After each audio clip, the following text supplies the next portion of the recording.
Oh, celle-là, elle va bien, tiens. Ouh, celle-là, elle est bien jolie. Ah bah oui, ça c'est plutôt une belle auto. Et... Ah, elle a l'autopilote. Et... Quel autopilote? Tiens, salut. Vous êtes là, vous? Salut tout le monde.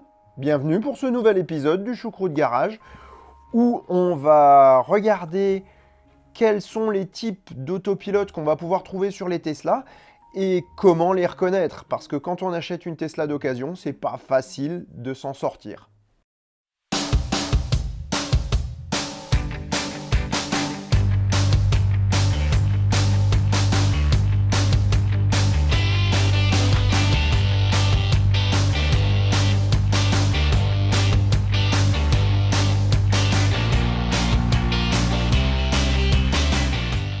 Si ça te plaît, mets un pouce bleu. Si ça te plaît vraiment, abonne-toi, clique sur la petite cloche. Et si ça te plaît vraiment, eh ben partage partout ce que tu peux. Merci. Voilà, ça y est, vous avez trouvé la Tesla de vos rêves. Vous êtes devant l'annonce et vous écrivez un message à son propriétaire. Avec grande impatience, vous attendez sa réponse. Lorsque la réponse arrive, vous êtes un peu désabusé parce que vous vous rendez compte que le propriétaire ne connaît pas vraiment le véhicule qu'il vend. C'est pas très étonnant parce que les particuliers sont pas forcément des geeks ni des grands connaisseurs de la marque, pas plus que les vendeurs multimarques qui doivent connaître énormément de choses sur beaucoup de véhicules. Donc ils sont pas forcément des experts en tout. Et particulièrement chez Tesla, parce que c'est pas tout à fait évident de s'en sortir. Elon Musk a comparé l'autopilote à celui qu'on peut trouver dans les avions. Et c'est tout à fait la réalité.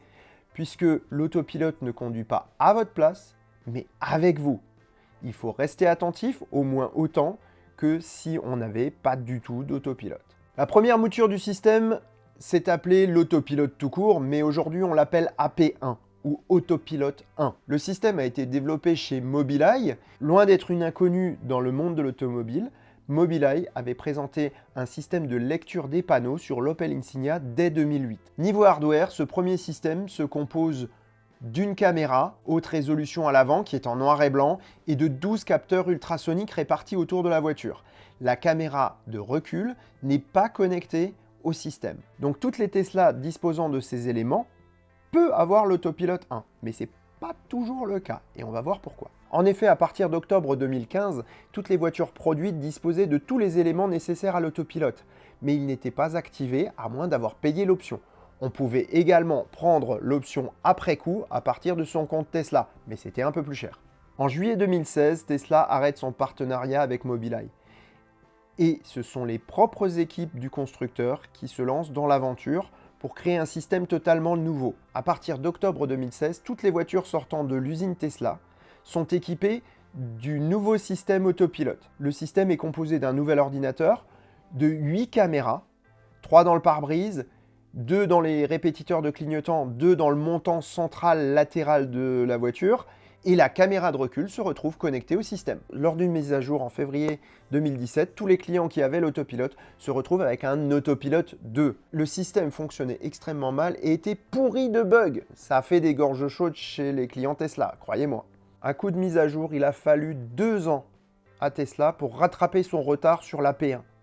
C'était une période très difficile pour l'autopilote Tesla. En février 2017, le système évolue encore avec une version 2.5 qui est censée être plus puissante pour la conduite autonome. C'est avec ce système 2.5 que la Model 3 est mise en production. Le Model 3 est équipé d'une caméra supplémentaire destinée à surveiller l'intérieur de l'auto pour le système robotaxi qui est le futur de la voiture électrique à la demande selon Elon Musk. Une nouvelle option a vu également le jour lors de l'arrivée de l'autopilote 2, à savoir le FSD, Full Self Driving, la conduite autonome. Le système FSD reste encore à naître, parce que le système vraiment autonome n'existe pas à ce jour, et les gens qui ont pris cette option, ils l'ont fait en prévision d'avoir de nouvelles fonctionnalités, mais qui n'existent pas aujourd'hui ou qui ne sont pas encore approuvées par les régulateurs au niveau des instances de la sécurité routière européenne ou américaine. Pour cette conduite autonome, Tesla avait encore besoin de plus de puissance, donc ils ont développé leur propre puce qui est devenu le système aujourd'hui qu'on appelle Hardware 3. Ce Hardware 3 sera installé gratuitement à tous les clients qui auront pris l'option FSD. Voici maintenant comment reconnaître les autopilotes à coup sûr sans jamais vous tromper. Savoir si vous avez un autopilote 1 ou un autopilote 2 n'est pas compliqué du tout. En regardant le pare-brise de l'auto ou une photo, vous vous rendrez compte qu'il y a soit 0, soit 1, soit 3 caméras. S'il y a 0 caméra, il n'y a pas d'autopilote possible. S'il y a une caméra, c'est qu'il n'y a pas d'autopilote ou l'autopilote 1. S'il y a 3 caméras, c'est qu'il n'y a pas d'autopilote, qu'il y a l'autopilote 2 ou le FSD. Oui, je sais, ça fait compliqué, mais bon, c'est comme ça. Quelles sont les fonctions de l'autopilote 1? Eh bien, c'est très simple. Il y a le régulateur adaptatif qui va s'adapter à la vitesse des voitures qui vous précèdent. Il va y avoir le suivi automatique de voies, quand les voies sont suffisamment lisibles et que les lignes blanches sont apparentes.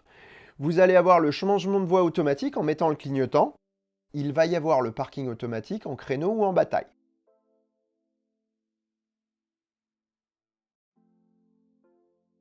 Le summon sera également présent, donc c'est un système qui permet, grâce à l'application téléphone, de sortir ou de rentrer sa voiture au garage, incluant l'ouverture et la fermeture de la porte, ou alors simplement de sortir sa voiture d'une place de parking trop étroite pour ouvrir la portière. Donc si la voiture dispose du hardware, vous allez aller dans le menu de la voiture et vous aurez un onglet autopilote. Sur cet onglet autopilote, vous devez avoir l'activation, par exemple, du changement de voie automatique en mettant le clignotant. Et ça, c'est vraiment un signe que vous avez l'autopilote 1. De plus, lorsque vous tirez 2 fois le levier du régulateur de vitesse, vous allez du coup avoir un petit volant qui va s'afficher au tableau de bord avec un rond bleu. Ça veut dire que l'autopilote est actif. Les bandes également dessinées sur le tableau de bord seront mises en bleu. L'autopilote 2, lui, est toujours associé au système avec les 8 ou 9 caméras. Ce que je viens de vous dire pour tester l'autopilote 1 est valable pour l'autopilote 2, bien évidemment, avec le menu et le levier de régulateur. Toutefois, les voitures équipées d'un hardware 2 ou 3 vont avoir plusieurs sortes d'autopilotes.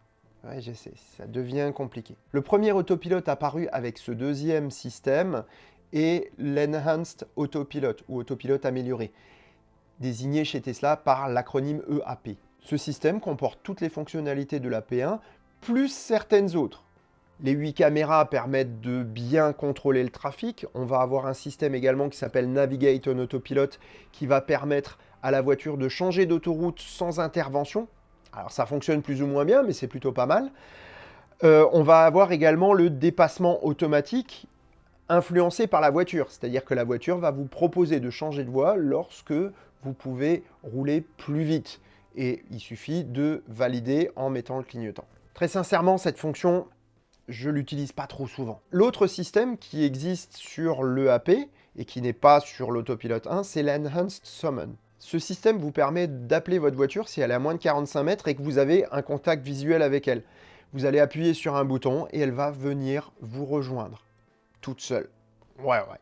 Ça, c'est ce que vous allez avoir sur un EAP. En mars 2019, Elon Musk annonce que l'autopilote devient de série sur tous les modèles. Et là, on s'est dit, ouais! En fait, pas tant que ça. Ce qu'a oublié de nous dire l'ami Elon, c'est que c'était un autopilote très allégé. L'APS, comme je l'appelle, autopilote de série, est en fait ni plus ni moins que le régulateur adaptatif et le suivi automatique de ligne. Et ça s'arrête là. Même le changement de voie en mettant le clignotant, vous n'avez pas. Donc c'est vraiment un système qui est extrêmement limité. Si vous voulez les mêmes fonctions que sur le AP, il faut prendre le Full Self-Driving, qui coûte quelque chose en plus et qui coûte cher. Alors globalement, il est un peu plus cher aujourd'hui que ce que coûtait l'autopilote quand moi je l'ai pris, mais l'autopilote était déjà pas donné à l'époque. Quelles sont les fonctions qui sont apportées par le FSD en plus de l'EAP? On va avoir la recherche automatique d'une place de parking. C'est-à-dire que quand la voiture sera entièrement autonome, on va pouvoir descendre de sa voiture, dire « va te chercher une place ». Pareil, vous ressortez du bureau, vous rappuyez sur votre bouton, la voiture revient vous chercher. Elle pourra également rouler de manière 100% autonome en ville, sur route, sur autoroute. Et elle va s'arrêter au superchargeur équipé de bras robotisés qui permettront de recharger automatiquement. Mais tout ça, c'est que de l'avenir. Autrement dit, aujourd'hui, si vous prenez l'option FSD sur les nouveaux modèles, ou l'option FSD sur les anciens AP2, vous avez les fonctions de l'EAP, rien de plus. Le reste viendra par des futures mises à jour. Toutefois, attention, là on sait maintenant comment reconnaître les différents systèmes, on sait comment les identifier.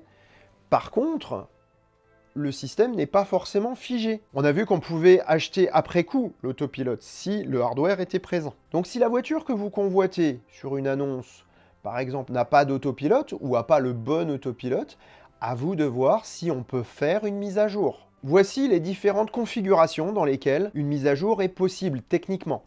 À savoir, hardware 1, sans autopilote, vous pouvez mettre à jour vers un autopilote 1.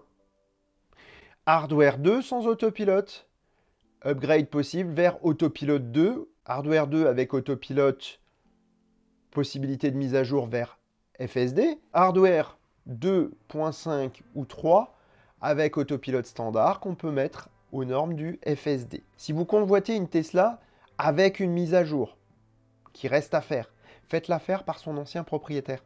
Pourquoi? Parce que déjà, c'est très onéreux, donc voilà, tant qu'à faire, autant que ce soit l'ancien propriétaire qui le fasse, même si vous en payez une partie. La deuxième chose, c'est que Tesla a l'habitude de changer n'importe comment et à tout moment ses conditions commerciales. Ce qui fait que aujourd'hui, on peut par exemple prendre que le FSD, mais en autopilote 1, par exemple, il n'y a plus de mise à jour possible.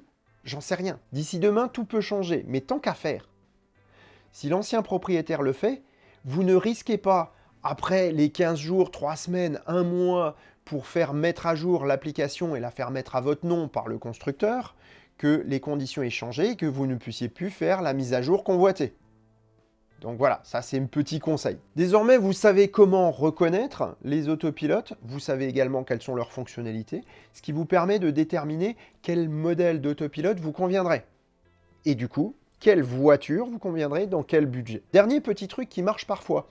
Si votre voiture était passée par le stock de voitures disponibles de Tesla, il y a de fortes chances qu'elle soit répertoriée. Pour la retrouver, il suffit de prendre le numéro de châssis, le VIN, vous le mettez dans la barre de recherche Google et vous cliquez sur Rechercher. Vous allez obtenir un joli lien qui s'appelle Tesla Scout. Tesla Scout va vous permettre de voir toutes les options de votre voiture. Vous pouvez déjà voir si la voiture était équipée dès le départ, de quel hardware et de quelle activation d'autopilote ou de conduite autonome. Voilà, c'est tout pour cette fiche occasion sur l'autopilote Tesla. J'espère qu'elle vous aura été utile. Merci pour vos pouces bleus, vos commentaires. Merci pour les partages. Et n'oubliez pas de vous abonner en cliquant sur la petite cloche pour ne rien manquer de ce qui va venir dans le Choucroute Garage. Parce que croyez-moi, il va se passer beaucoup de choses. Il y aura énormément de nouveaux contenus. Et j'espère que ça vous plaira vraiment parce que je me donne à fond pour vous le faire. Sur ces bonnes paroles, il me reste à vous souhaiter bonne route. Soyez prudents et je vous dis ciao.